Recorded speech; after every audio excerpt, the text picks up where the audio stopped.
সিএমপির বাজিদ বুস্তামি থানার পুলিশের অভিযানে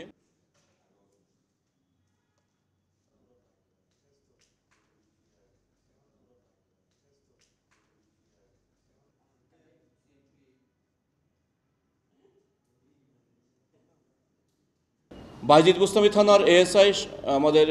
এএসআই সৈয়দ আবুল হাসেম, সঙ্গীয় ASI Mohammad Mezbauddin, constable Alamgir Hossain, driver constable Mohammad Nazrul Islam ও স্পেশাল 34 দিবা এসআই কাজী আবিদ হোসেন সঙ্গীয় ফোর্সসহ এবং ইগল 42 অফিসার মোহাম্মদ আনোয়ার হোসেনের সঙ্গীয় ফোর্সসহ আমাদের বাজিদ বুস্তামি থানার অফিসার ইনচার্জ জনাব আরিফুল ইসলামের নেতৃত্বে আরিফুর রহমানের নেতৃত্বে মাদকদ্রব্য উদ্ধার ও ডেভিল হান্ট অভিযান পরিচালনা করা হয়। সিএমপির বাজিদ বুস্তামি থানার পুলিশের অভিযানে শীর্ষ সন্ত্রাসী মিজানের সহযোগী মিল্লাতসহ 3 জন দুর্ধর্ষ ডাকাত, বিদেশি পিস্তল, গুলি ও অন্যান্য অস্ত্রসহ আটক হয়েছে।